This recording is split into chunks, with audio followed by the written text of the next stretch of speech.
Hey, this is Brian Elaine with CrowdScribed, and this is 6.5 Questions with Joy Eggerichs. Is it Joy Allison Eggerichs? Full. Joy, Joy Full. That's not really your middle name, is it? Is it? Yes, it is. Officially. It is now officially.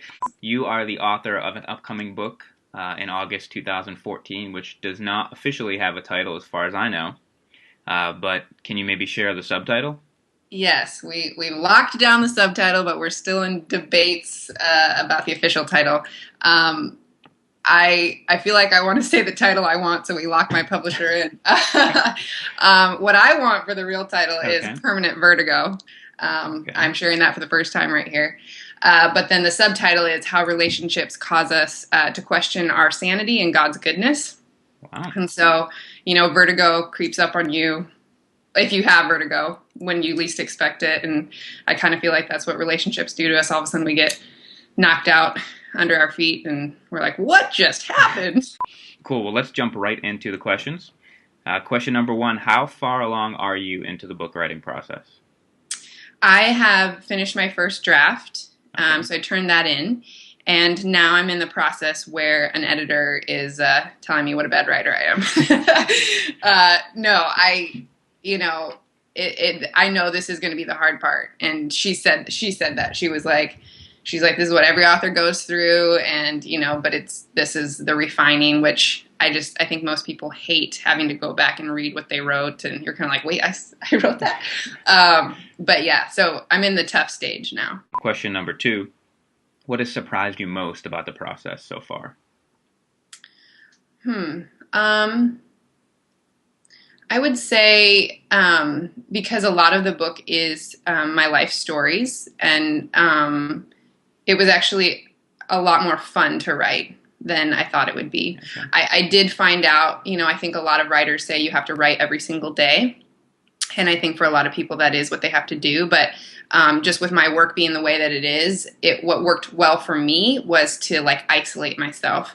And I tend to be more focused if I can get away. And so I did a few writing retreats where it was 3 to 4 days by myself, and I just pumped it out. I mean, I'd been plotting and planning it in my head and kind of doing some outlines before, but when I actually sat down and wrote it, it was 3 writing retreats, and that worked for me really well. And then I just set it aside for a long time after I turned it in, and now fast forward a few months, and now this is when we're starting to rip it apart. Okay, well, that kind of leads right into my next question, question number three, which is what are your ideal writing conditions? Yeah, isolation, I think, would be that. Although my last writing retreat, I will say, I was in Michigan where my parents live, and that was the nicest isolation because they were next door to where I was writing, and so my mom would bring me food. So if you can get your mom to cook, but be in a different house, That is that works. perfect. What about music? Can you listen to music when you write? I can't unless it's symphony or just any music without words. But for the most part, silence. All right, question number four. Your father is an author with a book that's sold a bunch of copies. I'm Mm-hmm. curious, what's the best advice that he's given you that you've completely ignored? I've been completely ignored. I always listen to my father, Brian. Well, first of all, I feel like there's a picture floating out there of you reading my father's book sitting on a toilet. Isn't there? We'll have to bring that back. All right, if I can find it, then I'll have it on the video right now. It's not framed in your house.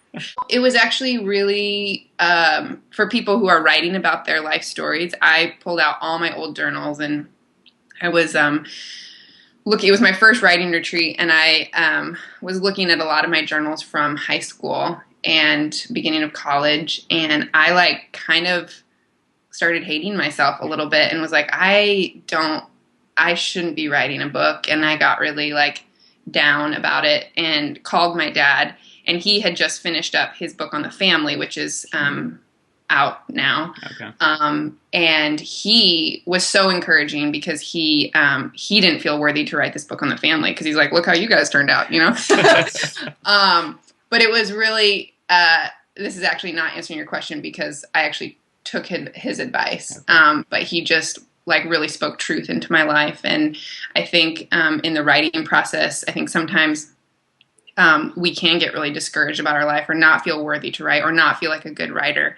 And so I would say have people in your life who can speak that truth, because you'll definitely go through some low points, and it doesn't necessarily like, sometimes artists are like, oh, I've got to go to that low place to produce my craft. And it's like, well, yes, but have someone there to pull you out. Question number 5. Of the last 10 books that you've read, about ballpark, how many have been digital and how many print? Well, I haven't read 10 books in my whole life, so I guess I assume that. Yeah.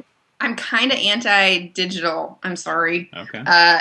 Just because my eyes, I feel like, are looking at screens all the time. So when I read, I want to read an actual book that I can hold in my hand. Question number 6. Is there a book that you've read in the past year that you think we all should read too? I can't think back over the last year, but I can tell you about a book I'm reading right now that I really love, and I actually think I'll finish. I have about 10 books next to my bed that are all about halfway through, and then I never finish. But it's called The Brothers, and it's about Bobby and JFK, and it's just, I don't know, I'm like I love the Kennedy family, and I like conspiracy theory history stuff, and it's really fascinating. All right, question number 7. Android or Razor? Oh, please bring back the Razor. Those could fit in the back pocket like nobody's business. Yeah. I have an iPhone. Okay. I have a sweet cover. It's a Slothstronaut. It looks like a Slothstronaut. One slow step for mankind. How many times have I used that joke? Yeah. But I will say I just got the 5, and I kind of want to go back to the 4. Really? I think the 5 is possessed. So it drops calls all the time, and I'm sure there's a lot of guys that would be calling me that it's just not going through. So I tell myself. The good news for you is that when we're recording this September 2013, and next week they're expected to announce the 5S and also the 5C. So what? Threw another letter into the mix? Yeah, there's going to be a cheaper iPhone with like a plastic back. At least these are the rumors that are out there. Huh. So the fact that I just got the 5 like a month ago, I'm an idiot. Yeah, you should have asked me about that. You can find Joy online at loveandrespectnow.com, and you can keep tabs on her book and the writing process and when it's going to officially be available and what the official title will end up being. And to connect with readers and authors, find great books, and even publish your own, you can visit CrowdScribed.com. Thanks so much for your time, Joy. Thank you, Brian.